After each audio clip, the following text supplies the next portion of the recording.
Hey friend, how are you doing? I'm doing something. That's pretty much how I feel. Just doing. It's 10/23/2019, and this is the Opinionated podcast show. Yes, it is. How's everyone? Just a little bit pissed. Okay. I wasn't expecting the World Series to be on tonight.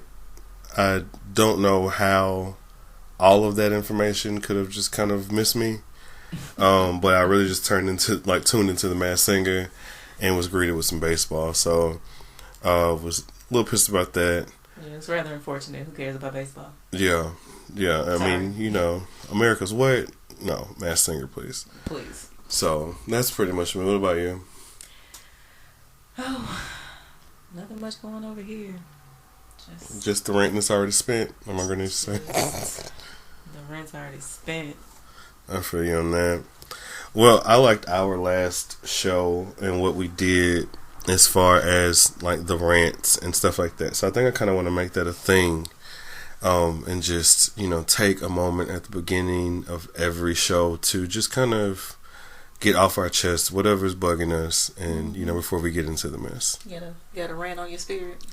I actually do. I, in particular, am very, very, very, very very pissed at WWE for this abomination of a game. I don't really think I can kind of put into words how excited I was. If you've listened to the previous episode, you hear me talk a little bit about how I was excited that China was going to be in it for the first time, and how kind of connected I was to that particular era of wrestling, and just how excited I was to do it. And I wasn't even buying the standard. I'm talking about, I'm not quite the SmackDown bundle. It was 130, but I was second tier. And I got the game, and unlike any other time, I intentionally just kind of bypassed and made it a point to not watch any of the YouTube reviews and stuff like that, because I really didn't want to kind of have that make me feel any type of way. I didn't want my hopes to be up. I didn't want them to be down. You just wanted to have a pure experience, a pure gaming experience of the game. And I should have watched all the YouTube videos. I should have listened to the people who got an advanced copy of the game, because it is pure shit. Give us the reasons. I don't understand, and I'll post this picture up on Instagram so you can see along, just with the idea of us talking about it. I don't understand how in the fuck, as a video game franchise, under the 2K umbrella, how you can get better and better and better and then revert back to being trash. Like, graphically speaking, specifically, I'll start at like WWE 2K17. It was good. It was, you know what I'm saying? Things look good. 2K18, they went through and kind of made this announcement. This is the most realistic WWE game ever visually, and it was. 2K19 continued in that fashion.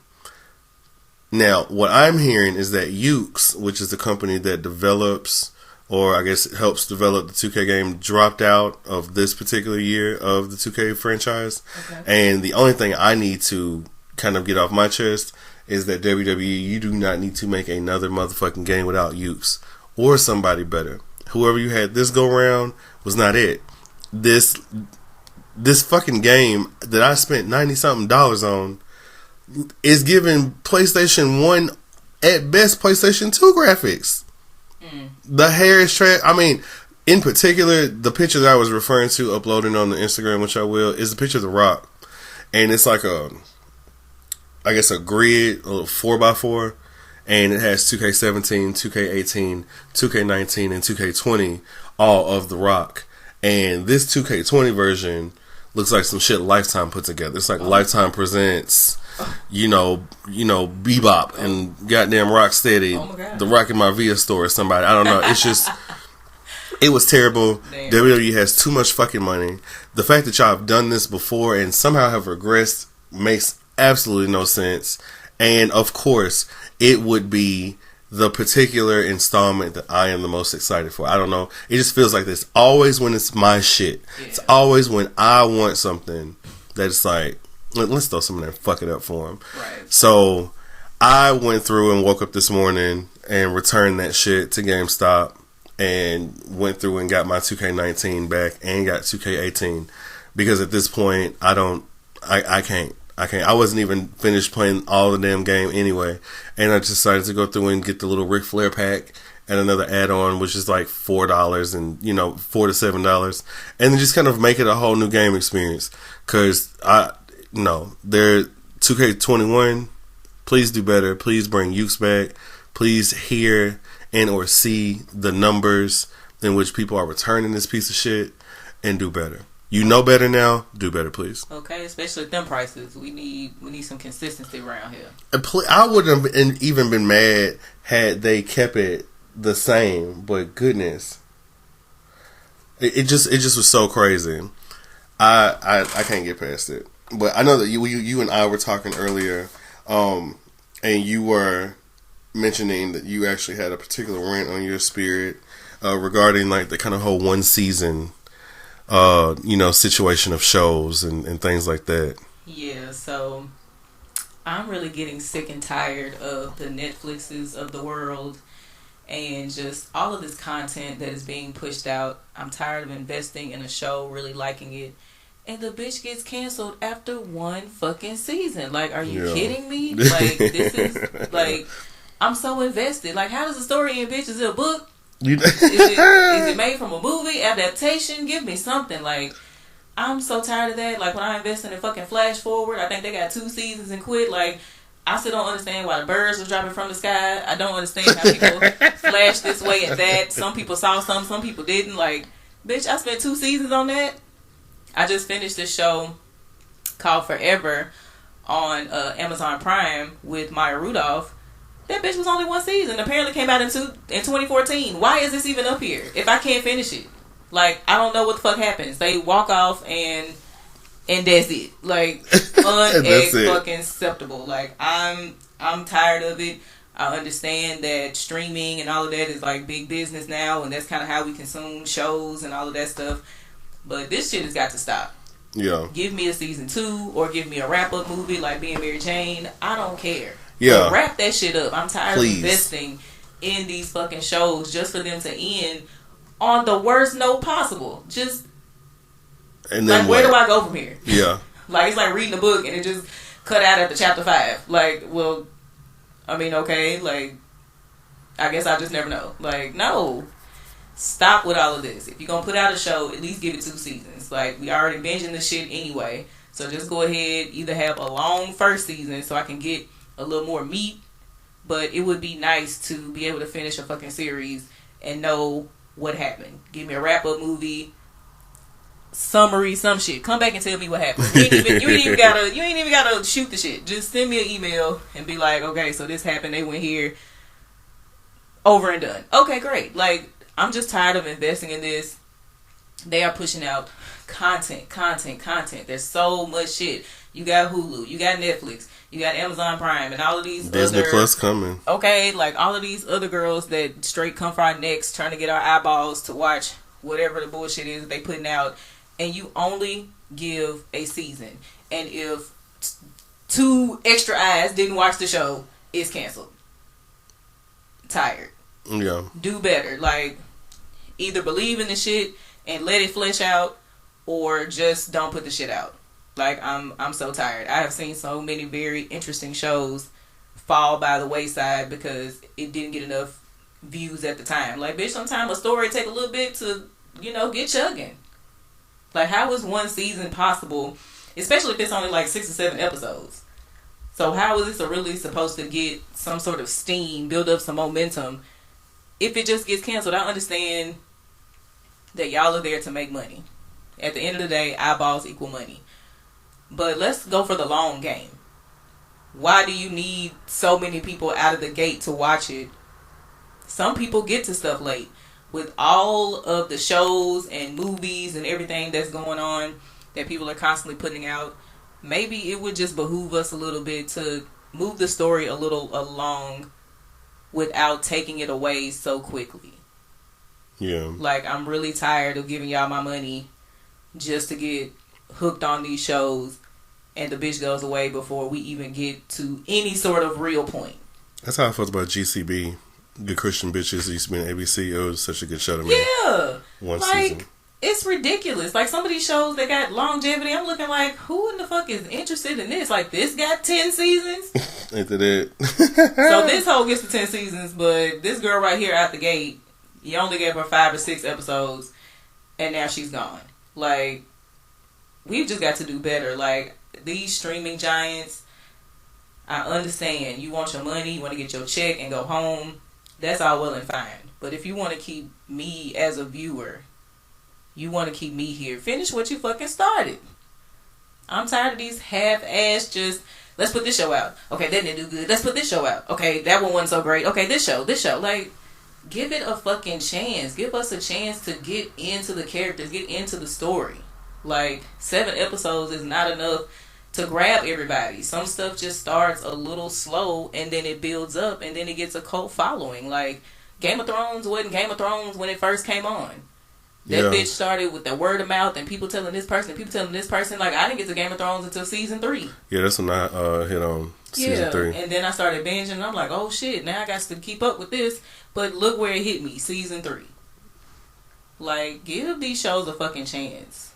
Yeah. And that's it, and that's all. So, before we actually wrap up our rant session, as we were talking, I actually had one more rant. Well, let's go. Because I wanted to kind of mention it at the end of last week's podcast, but we had to run. Missy fucking Elliott. Ooh. What Missy do? I love you, Missy. Same. I enjoy and have enjoyed pretty much everything artistically that you have brought to the music game. Mm-hmm. Sonically, visually, you know, all of it. It's just been amazing. I think that you were very long overdue for the Michael Jackson Vanguard Video Award. I think that should have been given to you long ago. Definitely. Because you have been on levels that girls these days are not even touching. Jennifer Lopez.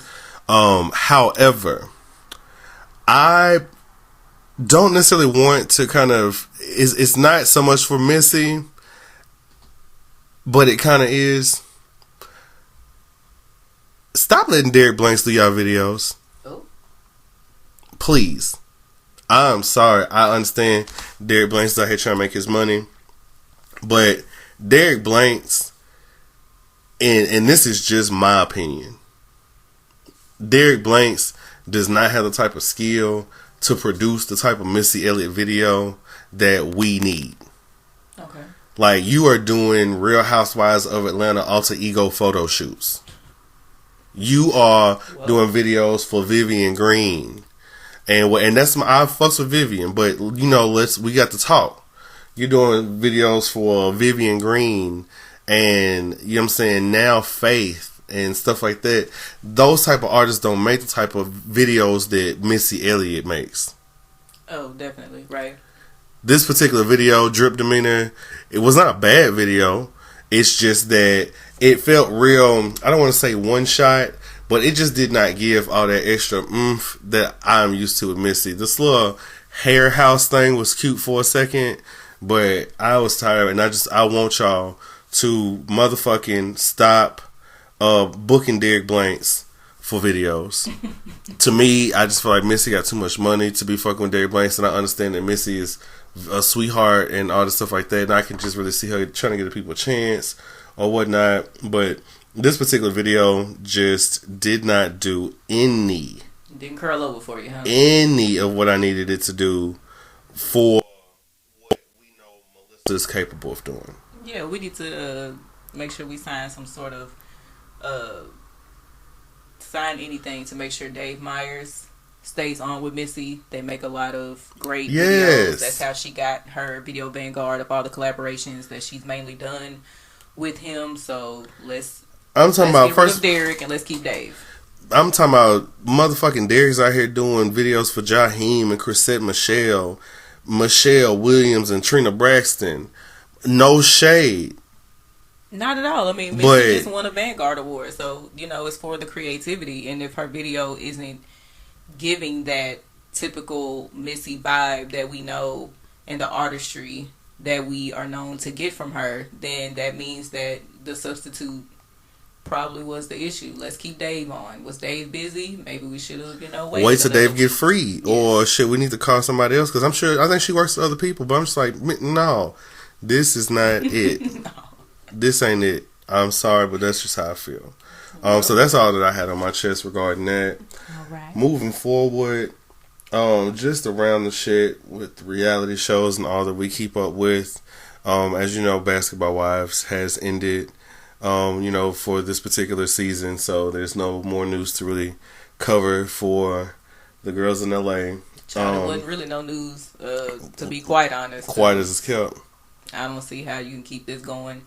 They still holding on. Two hoes married. Like, hey, what are we doing? That's how. Hey, to be a wife, any show that has a wife in it, oddly enough, does not require you to be a wife these days.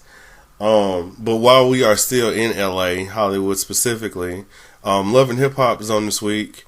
The only thing that I really found interesting to kind of report back is that Fizz and April are actually doing more than friendly things now. I mean, they've kind of already been doing it, but they went through and fucking kissed, so I guess they were just like, well, look, we're here. And quiet as it's kept, when April explained the situation, I felt it. It's just like, I don't have to tell y'all niggas nothing. No, I don't have to tell y'all niggas nothing. You don't and we are still kind of figuring stuff out in X, Y, and Z. So yes, I can't realistically say that we're in a relationship right now because we're not. So what else do I call it? We're friends. We like each other. We have an attraction for each other, and you can probably see that energy from the outside looking in. But until we are in a motherfucking relationship, and even if they get into the relationship, still, how is that anybody outside of that? Why is that your business? Like, why do I have to come out and say it? Like, your friends are your friends because typically there's no real obligation to share your life other than what you want to share, or going to them for, mutual support and things like that. But I don't feel like you have to tell your friends every single little thing, especially when you're just kind of feeling somebody. Like, you don't know how it's going to turn out. You don't know how it's going to be. So what is the purpose? Like, when her friend was like, oh, I feel so hurt and my girl been lying to me. But how is she lying? Because she's saying that they are still friends. And even if they're exploring other parts of it, that's still not your business until I make it your business. Yeah, and I feel like she's been pretty honest even about the fact that, he was there for her, and, he would deserve some pussy if she were to give it to him, and X, Y, and Z. So she ain't never really just played it off like, oh, that's just the bro, that, that's nothing, I wouldn't do anything like that. She's like, it's just my friend. And to me, I just find that to be acceptable. Like, I get, that there are certain friendships where, people feel like, I think sometimes people take offense when things aren't shared with them, but I think that, some friendships are set up that way, I guess. Either way, I still don't think that it's anything she's obligated to give anybody until she's ready to, and it seems like she did. So yeah, so that kind of there's that wraps that up. So something we didn't talk about that I've been reading, and it was brought to my attention yesterday in a conversation, but then I saw some stuff about it today.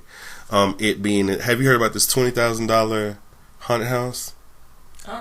So haunted house is so scary that if you make it through, that there's someone holding $20,000 to give it to you at the end, and apparently nobody's made it through.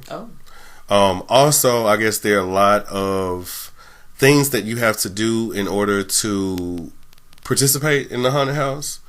Like, from what I understood, and this is just kind of from what I've read in the article, I can't just, go through and put the Teddy Kalidimos stamp of approval on it. But it was mentioning the fact that you had to go through and I guess kind of have your insurance coverage checked or something of that nature. I want to say like a physical. I think there was like a 40-page release form that you had to sign. Oh wow. They like check your social media and X, Y, and Z, all these different things. And I think you also have to come up with a safe word. Now, for me, I know the regular haunted houses don't allow you to touch, but I feel like when 20,000 on the line, they probably are go, be a little more active in not having you bankrupt their business by everybody getting $20,000 from getting through this bitch. Well, yeah, that would make sense. You need to make it a little harder. So but I feel like motherfucking Metro needs to hop off in there and investigate that shit, because I feel like they're goddamn killing hoes in that bitch or something. Like, you talking about 20,000 at the end, ain't nobody making it through. It's some shit y'all in there doing that y'all need to be doing. Y'all might be roughing hoes up, I don't know. And we need to see if people's coming out. That could easily be a goddamn American Horror Story or something right there. So I think goddamn we need to have somebody check into that, because they just found, I think, fucking 39 bodies in the back of a tractor-trailer truck, Essex tractor-trailer truck in London.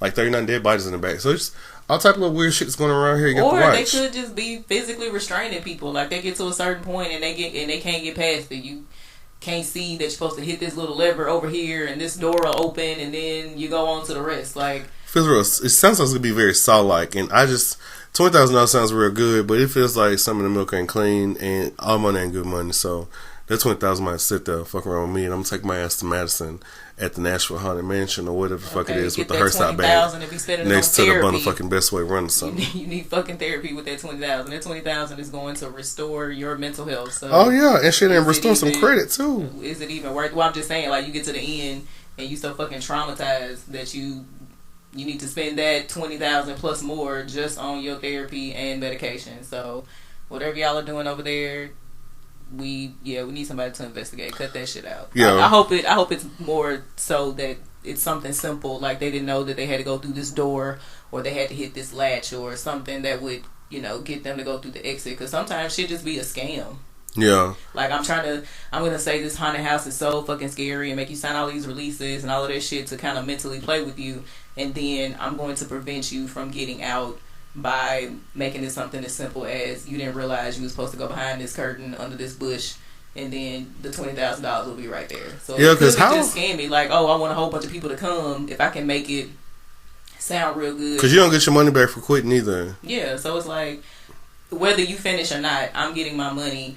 And if I can do something to prevent that, like it could be that scary, or it could be just something simple as these niggas just scamming. So I'm sure, it's some with that ain't right. So we'll call the police and have them go over and investigate, and then we'll report back to y'all when we find out. Motherfucking body. Or stab, or anything else that causes harm. Oh, get over there and see some niggas coming out, and next thing you know, just want to go to the haunted house and win a couple racks. Yeah. And then that's it. So but shit, it might be some people that need to be shot. I'm not saying just because whatever, but if some shit's going on crazy over here, Metro might come in handy. Yeah, we might need to get but that was interesting. So I just thought that would be a pretty I guess cool topic to bring up. Mm-hmm. I did want to, in the idea of topics or hot topics, bring forth a conversation that's kind of like going all over the internet and everyone's giving their take on it. It's I call it the Tank conversation. Mm-hmm. And that being in reference to Tank's most recent interview on Angela Yee's Lip Service, where, for lack of better words, he was just saying sucking a dick even twice don't make you gay, because you just might not like the taste of it and wasn't quite sure the first time I need to go back and say, okay, well, I still don't like this. And for me, I am on the side of Tank. Yeah, I definitely agree. I don't feel like, I think as a people, I think we've got to get away from automatically needing things to equate to certain things, and then also feeling as though your participation is necessary in what's just going on in the world.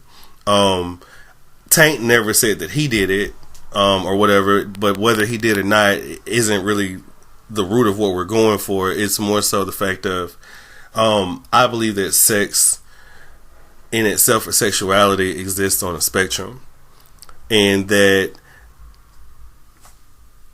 for your far left, and I'm just using directions, but for your far left, or this point A of the spectrum representing heterosexuality or anything like that, and then point Z maybe representing homosexuality, and then there's a ton of space in between. Oh yeah. You can be more so kind of leaning towards one or the other. Everything is regarding bisexuality or whatever isn't just like a 50-50 split or whatnot.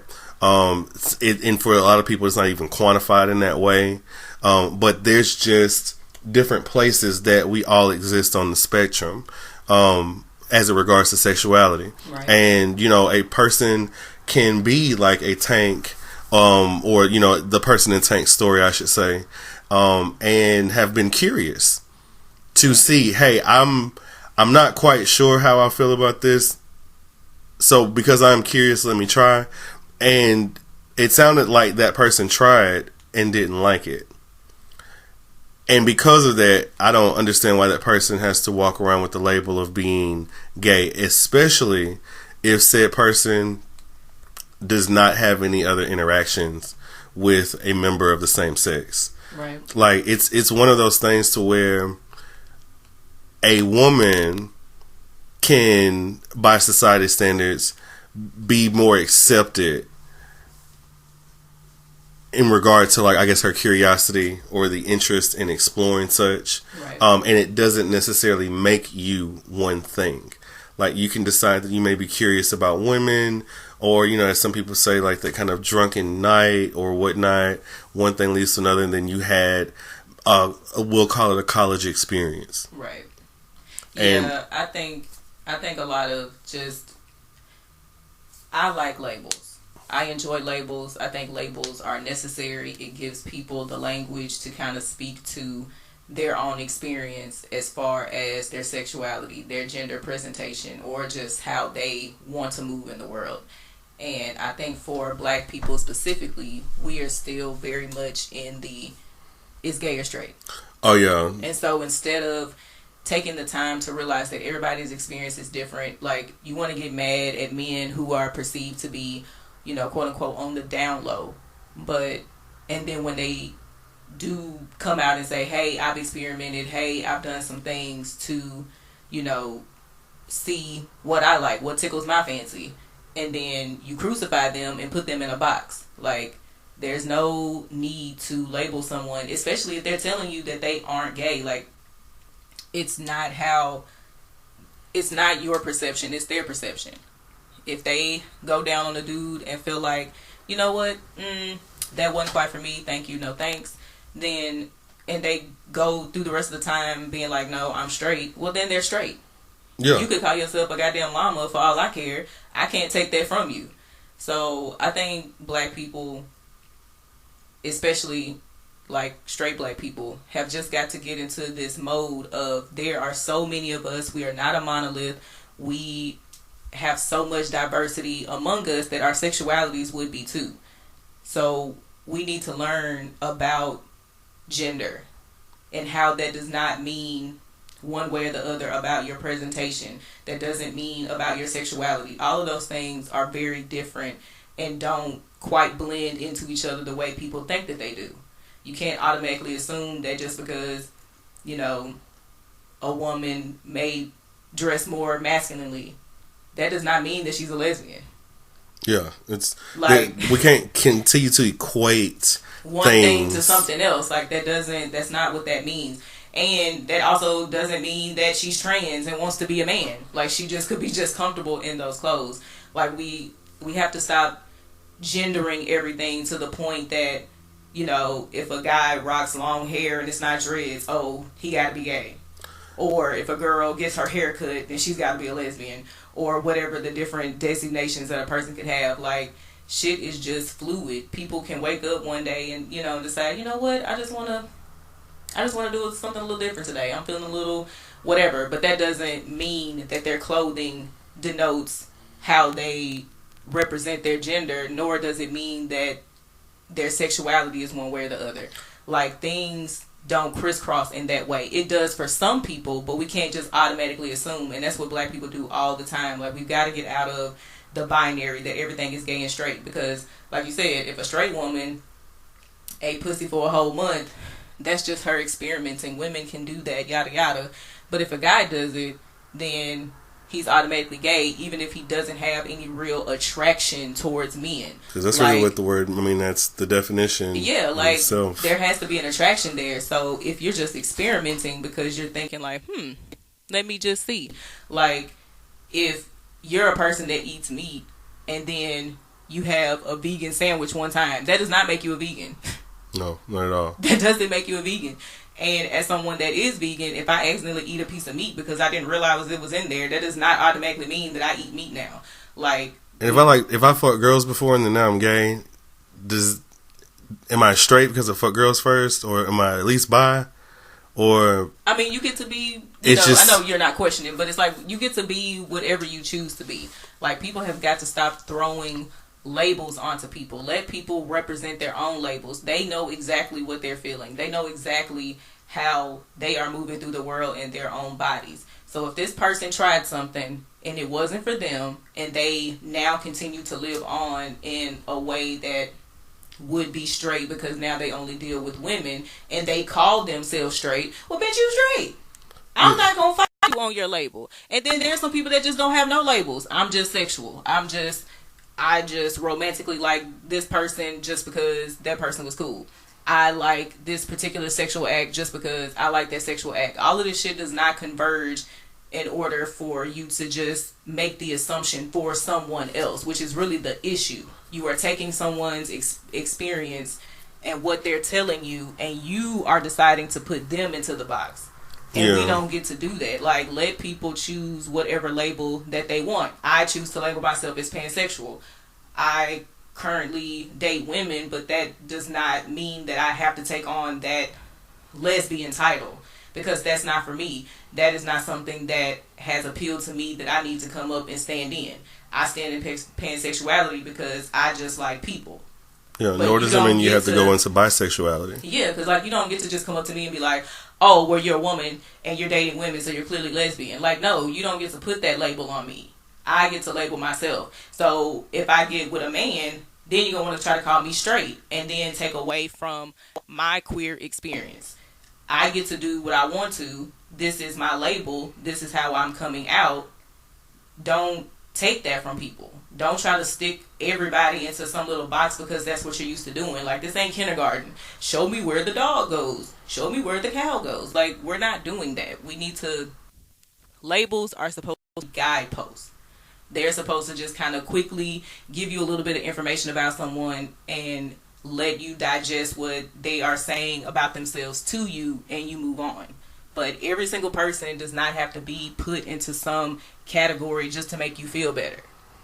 Yeah, and it's like one of those things for me. My biggest issue with it is like, I think there's a thing that kind of transcends itself outside of just sexuality, but I'm gonna kind of like leave it. I'm gonna just focus on the portion of it that deals with sexuality, and I think that's like people's need to use things to make determinations about things. Even though that can sound a bit general, let me just, I guess, be more specific. I think there's a thing about false equivalencies. If a man happens to, in this situation like we mentioned, suck a dick and not like it, that does not mean that he's gay. And I know that can be hard to kind of understand and digest, because the first thing that comes to mind is that a real nigga or a straight nigga shouldn't be out here X, Y, and Z. Well, there are more than just real niggas and straight niggas in the world, one. And none of that necessarily is denoted by sucking a dick once or twice.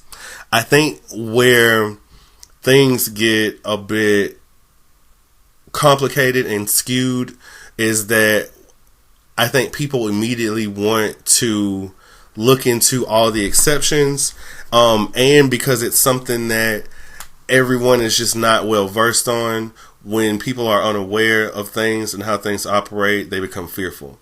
So I think that what also happens is that everyone now is going down the rabbit hole, and feels the need to Definitely. go through and try to figure out, well, what happens in this, and well, I'm not trying to get AIDS, or well, blah blah. Like, there's so many other conversations that come up because now you expect him to be DL, or now it's what if I run across this type of man, or X, Y, and Z, and those things are legitimate concerns in themselves, but none of this means that that's going to happen. Right.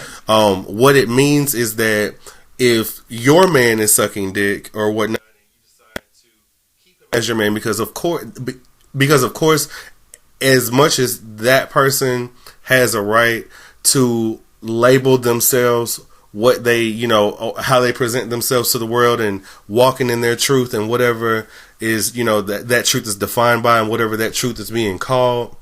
You as a person, that is of opposite experience or not of that exact experience, have the right to also not want to, I guess, kind of engage or be in a relationship with that person.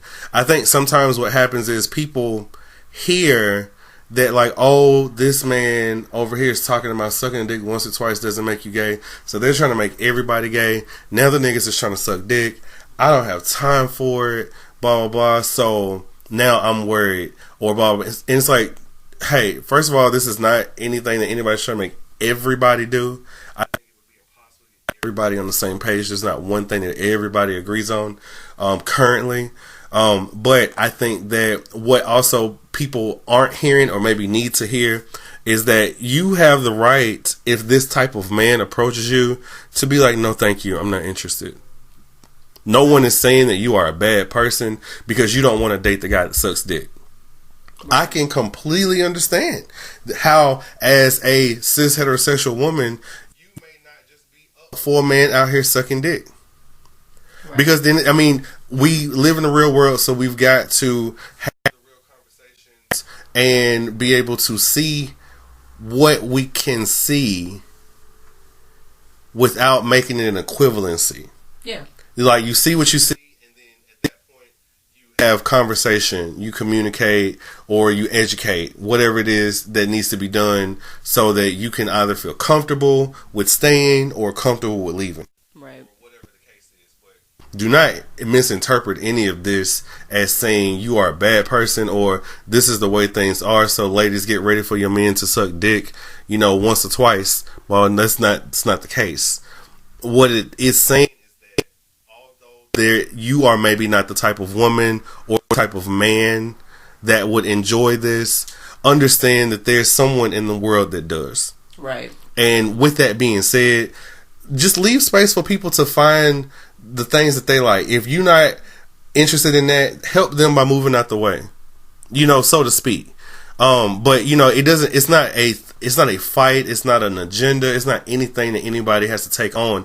This is literally one man's conversation regarding someone or a particular man who had a curiosity and decided that he was going to explore it.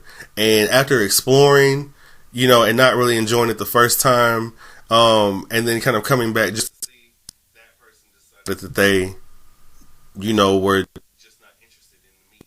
So, right, we just have to let people live their lives, have their experiences. That's it, without feeling the need to quantify it amongst all men.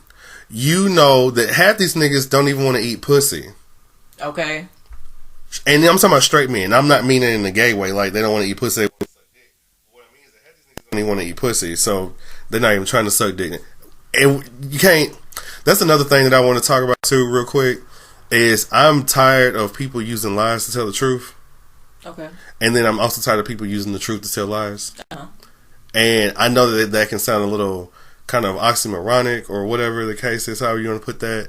But it's true. Like, when you talk about lifestyle or whatever, and men who have not come to terms with the, I guess, kind of public recognition of their sexuality, and sometimes even the personal recognition of their sexuality or whatnot, and what that can come with whether it be cheating, whether it be not getting a lot of attention, if it's a person that's going back and forth, whether that means the, transmission of STDs and things like that. And those things do happen.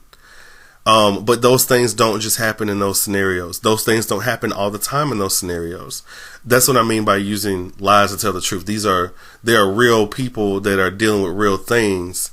So then let's take those real things and use that as truth that supports my current lie, right, or whatnot. And that's not cool. And I feel like I see a lot of that specifically in regards to this conversation and a lot of the conversation surrounding LGBT people or whatnot. And I feel like that in particular has to stop. But, that's just me being one more person, say whatever and shut up, and then everybody else continue to do what they do. So, that being said, yeah, that's our take on Tank. I did want to also kind of go a little bit off our pop culture route for a second. Okay. To kind of discuss more personal issues. Not necessarily personal, I guess personal for us, because we've experienced it before, but just something on a personal level that people deal with, and I think that's outgrowing friendships. Ooh.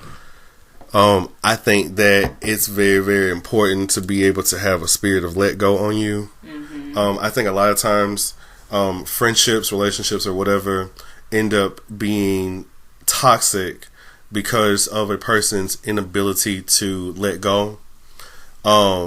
And I guess more so specifically in friendships, because sometimes you can get caught up in that whole, well, we've been friends since I was little, or we've been friends since school, and X, Y, and Z. Right. And those, if you're like us and then you're in your 30s, those come out to be like double-digit numbers. Right. Like, you know what I'm saying? So people that you have spent a significant portion of your life with. But with that, I think that it's important to be able to, I guess, kind of assess friendships. I feel like that's something that I do from time to time. It's not assessing friendships and just like going through like looking down the list, who needs to go this week or whatnot, but more so just in those moments when you kind of look at the totality of what's on your plate. Right. Job, health, family, friends, goals, ambitions, career, that type of shit. And I feel like I have, and as you have as well, I'm sure, experienced friendships that we've had to let go of for different reasons. Yeah, I think and it wasn't easy. It's not easy, but it also just speaks to the fact that sometimes people are in your life for a certain amount of time, and then they, transition on, or y'all just hit, a path of, maybe you don't speak as much, or, you move and you're not around each other as much. And so the things that kind of kept you, glued to each other don't really keep that same energy when y'all aren't in the same space, or if y'all aren't, doing the same things. Like, you could have that club friend. That's the friend you call on when y'all finna go out, finna go to the club, finna go turn up for a little bit. And when you're in different places, that can make that hard to do. Or, that could be your club friend and now you're married, or you're settled down, or you just don't feel like fucking going to the club no more. Like, your priorities change, the things that you enjoy change. And it's not to say that the person who likes to be in the club friend should have to stop going to the club, but it just has to be understood that people's priorities change, their wants, their needs, what makes them happy change. And if you haven't made the route to go with them on whatever change that they're on organically for yourself, then, sometimes things just fall by the wayside. It isn't always because y'all had beef, somebody slept with somebody man, or whatever. It can just be y'all just have different priorities and they keep you in different places. Yep. Somebody that I know is going through something similar, kind of evaluating their friendships and the people that they're around and deciding, what, if I don't change my space, I'm going to still be in the same space. Mm-hmm. So let me go and branch out. We'll still be cool. We can dap it up when I get back. Nothing to where I hate you and I'll never speak to you again. But it's just acknowledging that, you know, paths diverge. People have other aspirations and things that they want to do, and that doesn't necessarily mean that, you know, I don't love you no more and I don't fuck with you no more. It's just we want two different things. We're going into different, you know, how can two walk together unless they agree? Yeah, I think there's also a thing for me. What I've kind of learned is that, especially with friendships that have been so long lasting, it's important to understand, I guess, like friendship language and understanding how you and your friends bond. I know that there are times where certain friendships have fallen by the wayside because we were just very cool in elementary school or middle school or even high school. And when we get together, that's really kind of all we have to talk about. Right. It's really just back to the good old days, back to the good old days. Do you remember this? Do you remember such and such's class? Do you remember X, Y, and Z? And those things only really hold on for so long. When we get together now in this adult space, are we bonding on where we are now, or is our only bond that? Because if we're not able to bond in the present day, then at some point I feel like it's going to fizzle out, unless you're just one of those type of people who do not have the ability to kind of cut people off. And I don't think that it necessarily even requires that you cut people off.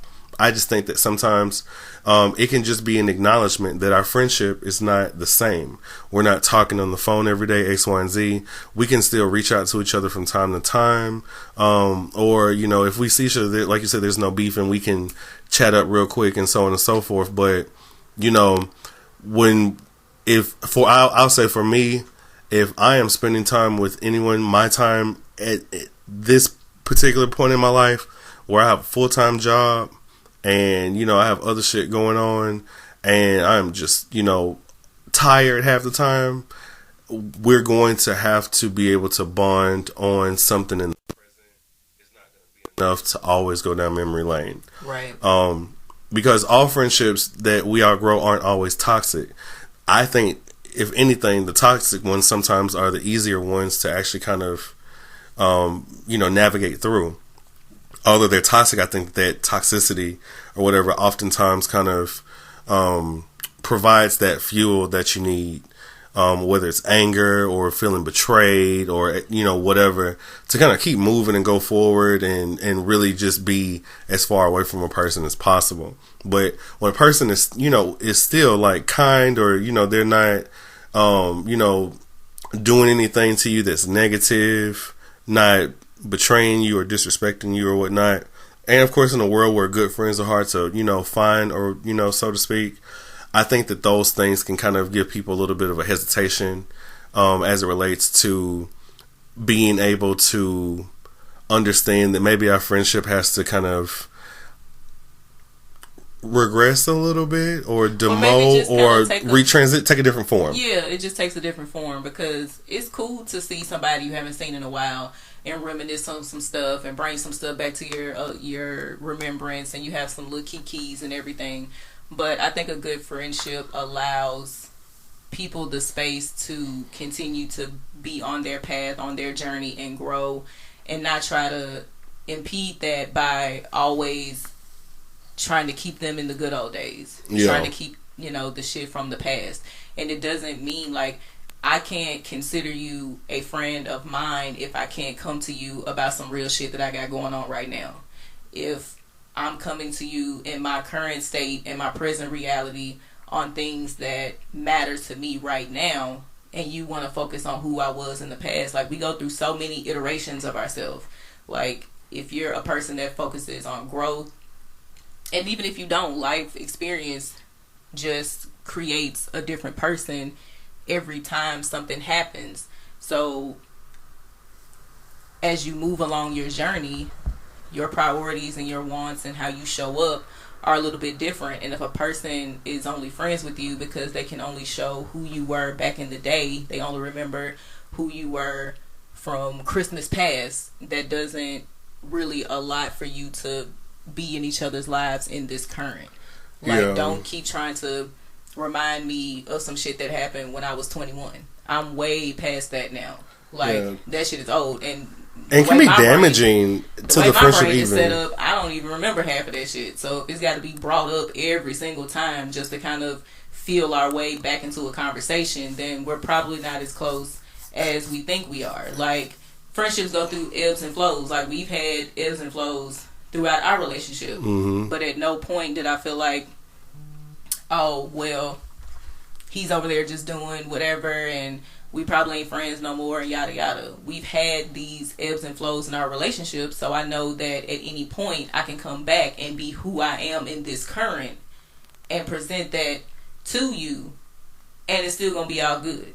But some people you come to and show them who you are now, and they can't let go earlier versions of you. Yeah, they can't let go. Girl, you remember when you used to do such and such and blah blah? I'm not that bitch no more. She don't live here no more. She has transitioned on. She has gone up yonder or wherever. I'm standing in front of you as the being that life experience has created in this form at 33 right now. Can you handle the 33-year-old version of me who has been through some shit, who has overcome some shit, who has had some great and marvelous shit happen? Just all sorts of life experience has brought me to where I am now. Can I stand in front of you and us have a conversation about the current, about what's happening right now? And if you're always trying to take it to a throwback, then that's probably not you, and that's cool. Yeah, because that's like, I feel fucking the definition of holding on. Like, you're trying, and it's sad, but it happens. And if that's you, then hopefully, you can figure out what's going on and strengthen those friendships, or kind of make room for there to be more positive energy, or just you time.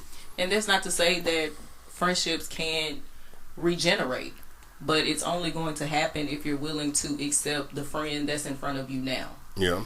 And whether that is the person that still used to be in the club and doing all this and that, if they still are that person and you're willing to accept them into your life and they're able to accept that you don't do that anymore, you kind of switch lanes and you're doing something else, if y'all can still coexist as your forms, as you are right now, then that's great. Because some people have rekindled friendships from forever ago and now they're tighter than ever. So it's not to say that it's impossible to, regenerate something that may have been lost for a while, but it takes two to do that. It takes two to understand where y'all are right now. And if you can accept both of you in that space and not feel threatened or, like you said, holding on, trying to keep something, like you're generally not, girl, like, bitch, I don't care what you're doing, but I'm going to listen because I'm your quote unquote friend. Mm-hmm. Like, it shouldn't be that way. Like, your friends are interested in your life. They're interested in where you are. They're interested in how you've grown from wherever you were to wherever you are right now. So, just be mindful. If there's a friend that, some shit is falling by the wayside and y'all used to be real, good Judies and best buddies, then reach out and see if it can be rekindled. But if it can't be, it doesn't have to be any animosity. It doesn't have to be any hate. It's just understanding that, like, hey, if I see you at the cookout, I know that we're going to still have a good time, laugh, kiki, and then life will go on and I probably won't be interacting with you again until, some other function. But it's okay for our friendships to evolve or regress. It's just a natural progression of how people show up in your life because you are now in a different place and you can't go to my old address and expect me to be there. Yeah. Don't go to my old house number thinking you're going to knock on the door and see Panda standing there. Like, she's not there anymore. So if you have my new address and you're coming up and I have your address of where you are now, then we can coexist. But if we're still holding on to the good old days and it's been 15 years or wherever and nothing has changed in that arena, then it may be time to, let some shit go. I agree. Speaking of things to let go, I'm going to transition to things that I can't let go of. Oh. And one thing that I can't let go of, 5 things that I can't let go of, are this week's musical spotlight. Yes. And they are the 5 fucking heartbeats. Yes. The 5 heartbeats. The movie that really kind of introduced me to Is this my first? Was that my first Robert Townsend film? I don't. My first one was Meteor Man. Well, it's one of my first Robert Townsend films. If you don't know who Robert Townsend is, you definitely need to look him up. He is one of our black filmmakers that's out here providing content heavily through the 80s and the 90s. But the 5 fucking Heartbeats is actually supposed to be kind of a story loosely of the Dales. I believe so, yeah. Yeah, and it is just iconic. Pure. Five Heartbeats is so great that even though they are not a real group, as I said, still inspired by the Dales, they get our musical spotlight because them niggas sang. Yes, they did. Eddie Kane, before he got on that shit, had holes in there talking about nights like this. I wish raindrops would fall. I'm talking about a song. Lifetime presents Tisha Campbell, damn near up out of her seat. Yes, homegirl was squirming. Is there a heart in the house tonight? Is there a heart? Stand up. Stand up. Let me know. Let me know that you understand. Because Quiet as It Kept, I know more of their songs than I do the Temptations. Hey, don't get me started. Because, I mean, they were a fictitious group, but they moved me. They did. We talking about lead vocals, Eddie Kane.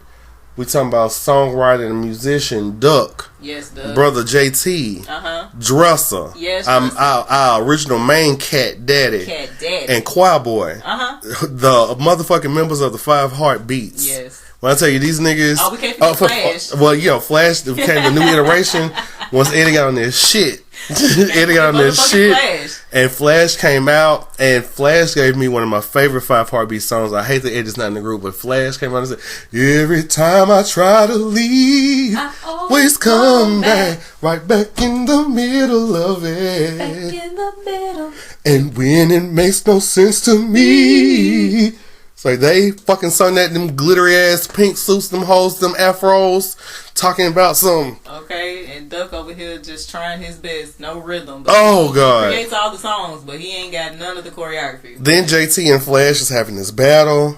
Yes. At the when they come back out, because JT is talking about all these light skinned pretty boys getting all the girls, and Duck told him, no, you ain't got no motherfucking game. And he had to come out and steal this man's song. He did. They had a battle right there. In the middle of it. Come back. Come back. Okay. Switching all of this. This is horrible. Face. Just all of this lady's face. He melted them motherfucking panties in front of Flash's face. Flash could not hold it. Oh, I've got to go back and watch it again. We watched it the other day. I said so. Now, unpopular opinion, as much as I love the 5 Heartbeats, I was not particularly moved by the scene with him and Little Sister singing. Yeah. I know that ends up being a lot of people's favorite parts. I guess I'm going to have to be a contrarian on that and just kind of exist in the space of the people who didn't care for it, because I'm down for an old fast forward button. Yeah, I hit it every time. I swear, I feel like that's the only song that I fast forward. I don't fast forward through Bird and the Midnight Falcons. No. I was just a young boy, still hanging with my toys, hanging out with the guys until I realized. Like, y'all ain't gonna tell me that Bird and the Midnight Falcons was not the motherfucking shit. That was Jadena's uncle. Yes, they were. Yes, it was. Yes, Jadena's uncle, and they both goddamn is related to Big Red. And his office hours are 9 to 5. Yes, they are. On Big Red Records. Okay. But it was such a good movie. The music was great. It's very Temptation like, but a little more upbeat, and I can't tell you. Entertaining, just seeing these niggas out here trying to make it, not trying to worry about crossing over to appeal to white people. Like, they just want to get out here and make some good music. Unfortunately, like with most groups, it's 5 of y'all. Life happens. 5 men too. It's 5 grown ass. I mean, it's all this type of attitudes and egos. And not to say to other people, but you know what I'm saying? I'm just painting the facts of this group. 5 grown ass men. Egos. And everybody is you feel me? It can, you know what I'm saying? It's too many alphas. Yes. You got people coming in trying to do stuff. You got people coming in who feel like they all right, and the ego got them feeling like they can go through and do drugs and go out on stage and everything's gonna be good because they got this, and it's not how it goes. And JT wasn't even concerned about being the lead singer. He just worried about his body count. Yes, like he's trying to get the girls. What he was mad about. It was They'll just want to write good music. He didn't care about singing lead. He sure didn't. I don't think I ever heard Dressa or whatnot and Choir Boy. So. I mean, they had their little spotlight, when But we know old If It White, aka If It Kane, aka Eddie White.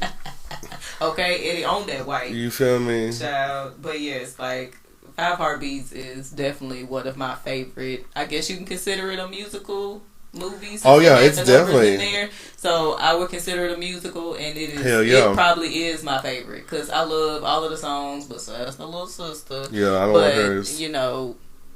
Out of all of the other ones, I can deal with that. Yeah, like that's how good those fucking songs were, and that's how good the movie was. So if you have never seen the Five Heartbeats, please go and watch it. I can't believe that it is gonna run into people that have not seen the Five Heartbeats, and even if you have, go enjoy. Watch it again, even as you're grown, because if you watch it while you're younger, you just might not have the same eyes. Shit is funny, especially coming back from TSU homecoming. Yes, and he started talking about Chanel's fish sandwiches. Okay. We know the fish was bad last week. Chanel said she's sorry, but don't nobody fry no fish like Chanel. And then so go to Homeboy to get fried dive and laid to the side. Be pretty like me. Yes, pretty like me. So yeah, that's all pretty much for this week's of the Opinionated podcast. Hope you guys' hair is fried down, laid to the side. Yes. And that your week is much better than the last. Yes. Have a good one. Peace.